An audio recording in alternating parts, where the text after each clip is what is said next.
দিয়ে মেখে নেব। আর এই পাশে আমার তেল গরম হয়ে গেছে, মাছটা মাখিয়ে এমনি দিয়ে দেবো তেলের পরে। হলদি দিয়ে দিচ্ছি,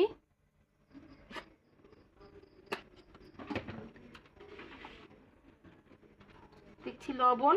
আর এখানে আমার সমস্ত ডাব্বায় মশলা, এখানে তেল মশলা সবই ডাব্বা বোতলে আছে, এখান থেকে আমি ঢেলে ঢেলে নিয়ে রান্না করি।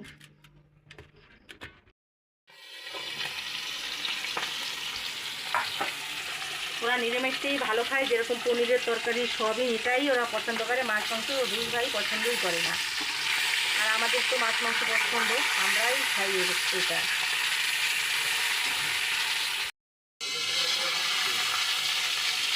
এই যে বন্ধুরা, মাছটা লাল করে ভাজা হয়ে গেছে, নামিয়ে নিলাম।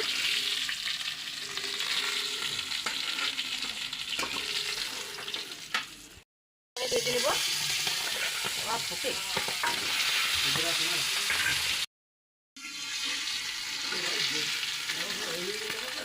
ডিমটাও ভেজে নিলাম।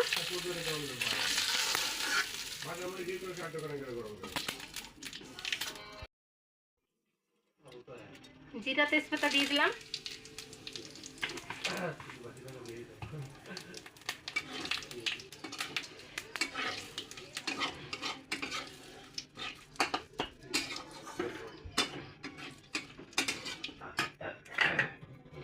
পেঁয়াজ কুচি দিয়ে দিলাম।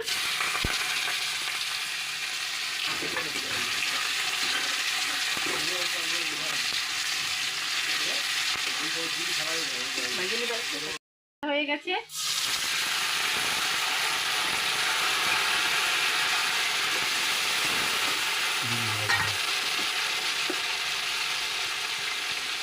হলদি দিয়ে দিলাম।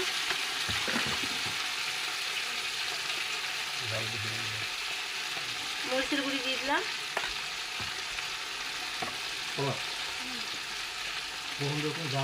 জিরার গুঁড়ি দিয়ে দিলাম।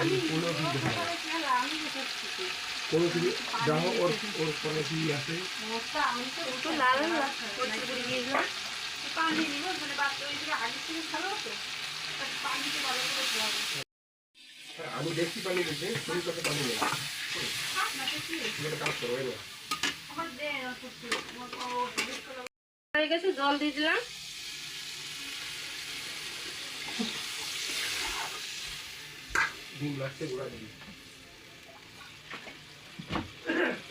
আর একটু জল দিয়ে দিচ্ছি।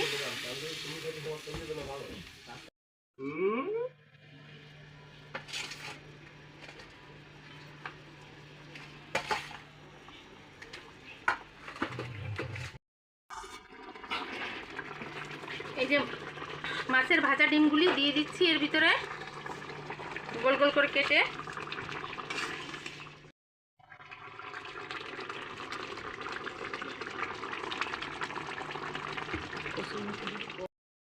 হাতে ডলে একটু কচুরি মেথি দিয়ে দিচ্ছি।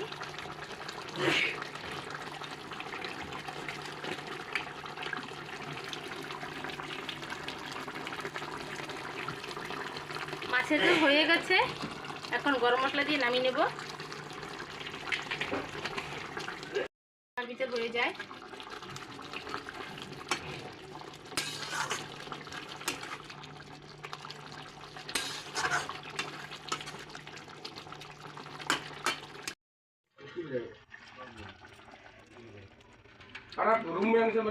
রান্না হয়ে গেছে। এই যেখানে এখানে আছে মাছের ডিম দিয়ে মাছের ঝোল রান্না, আর এখানে আছে মসুর ডাল রান্না, আর এখানে